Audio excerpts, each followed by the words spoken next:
அதே போல் இந்த இவருடைய பேச்சினால, இவருடைய கருத்துக்களால் நம்முடைய வாழ்க்கையை நம்ம புதிய கண்ணோட்டத்தில் பார்க்குறோம். அப்படிப்பட்ட வாய்ப்பு நமக்கு கிடைச்சிருக்கு.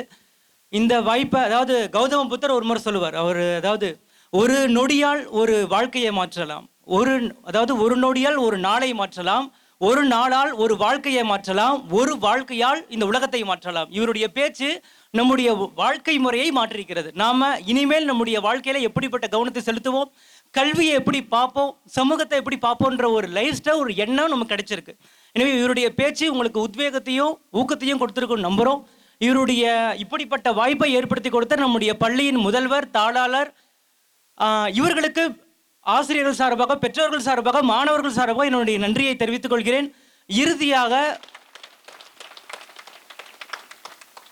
இறுதியா வந்து 2 கேள்விகளை இவர் முன் வைக்கணும்னு நினைக்கிறேன். திருப்பியும் அந்த ஒரு கேள்வி என்னன்னு பார்த்தீங்கன்னா, என்னுடைய கல்லூரி தமிழாசிரியர் ஒரு முறை சொன்னார். அதாவது வாழ்க்கையில் பதவி ஒரு மனிதனுக்கு கிடைக்குதுன்னு சொன்னால் அவன் 3 விஷயங்கள் இருக்கணும். பசித்திரு, தனித்திரு, விழித்திரு.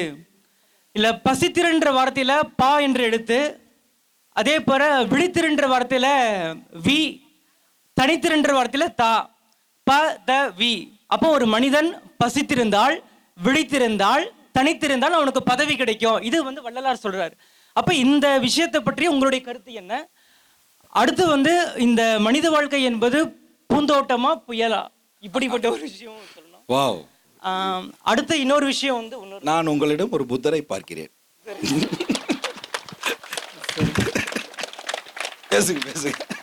அடுத்து இன்னொரு விஷயம் என்னன்னா, நாமக்கல் மாவட்டத்தில் நான் ஒரு பள்ளிக்கூடத்தில் பணியாற்றும் போது அங்கே ஒரு தமிழ் பேராசிரியர் சொன்னார், ஒரு மனிதனுக்கு வாழ்க்கையில் தயக்கம் இருக்கக்கூடாது, இயக்கம் இருக்கணும். ஒரு மனிதன் இயங்கி கொண்டிருந்தால் தான் வாழ்க்கையில் ஜெயிக்க முடியும். தயங்கி போனால் வாழ்க்கையில் எதுவுமே அவன் அச்சீவ்மெண்ட் பண்ண முடியாது. இதுக்கு ஒரு எடுத்துக்காட்டு நல்ல ஒரு விஷயம் சொன்னார்.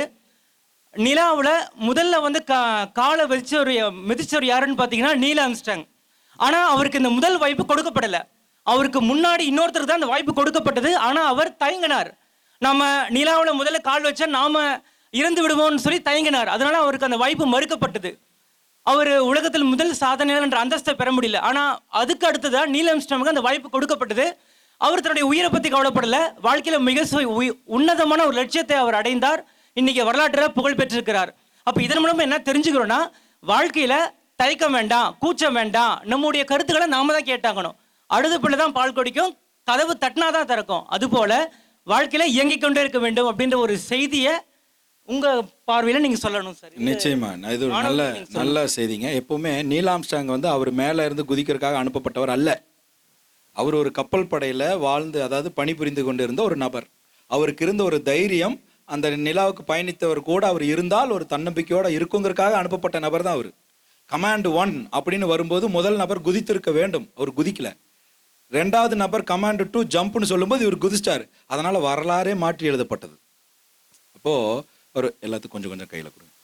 அப்போ இந்த பசித்திரு, தனித்திரு, விழித்திரு அப்படிங்கிறது உண்மை.